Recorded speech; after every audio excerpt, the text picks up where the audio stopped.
Dear friends அனைவருக்கும் வணக்கம். இப்போ நம்ம பார்க்க போகிறது விழுதி.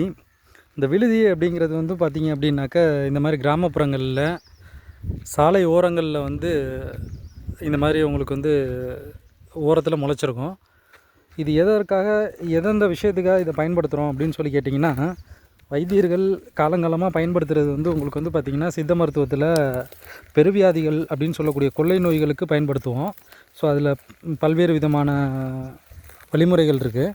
அதை தாண்டி ரொம்ப எளிமையாக நீங்கள் பயன்படுத்தலாம் அப்படின்னு சொல்லி கேட்டிங்கன்னா, மூட்டு வலிக்கு அற்புதமான ஒரு நம்ம கையில் கிடச்சிருக்கக்கூடிய ஒரு ஆயின்மெண்ட் என்ன அப்படின்னு சொல்லி கேட்டிங்கன்னா விழுதி. ஸோ இந்த மாதிரி விழுதி இலையை எடுத்து இந்த மாதிரி பூக்கள் வந்து இப்படி இருக்கும். நல்லா பாருங்கள், பூக்கள் இந்த மாதிரி இருக்கும்.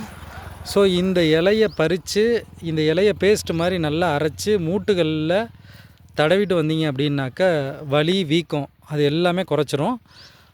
ஸோ விழுதியை வந்து பயன்படுத்தினீங்கன்னா நம்மளுடைய மூட்டு வலி, நம்மளுடைய வீக்கங்கள், காயங்களுக்கெல்லாம் கூட இதை போடலாம். ஆனால் மூட்டு வலிக்கு அற்புதமான ஒரு எளிமையாக கிடைக்கக்கூடிய ஒரு மூலிகை என்ன அப்படின்னு சொல்லி கேட்டிங்கன்னா விழுதி. ஸோ விழுதியோடைய அரைச்சி போட்டிங்கன்னா கெட்ட வாயு இது எல்லாத்தையுமே வந்து வெளியில் எடுத்துரும்.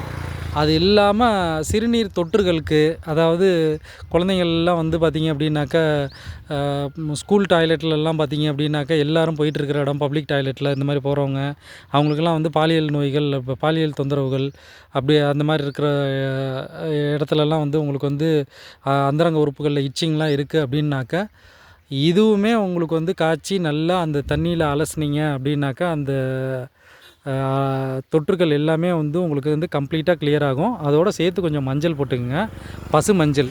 இதுவும் பசு மஞ்சளும் அரைச்சி நீங்கள் போட்டு அந்த மாதிரி சுத்தம் பண்ணிங்கனாலே டிங்சர் மாதிரி இருக்கும். நம்மளுடைய சித்த மருத்துவத்தில் இருக்கக்கூடிய ஒரு ஹெர்பல் டிங்சர். 2 விஷயங்க. 3வது விஷயம் வந்து உங்களுக்கு வந்து பார்த்திங்க அப்படின்னாக்கா பெருவியாதிகள், கொள்ளை வியாதிகள் இந்த 3த்துக்கும் விழுதியை பயன்படுத்தலாம்.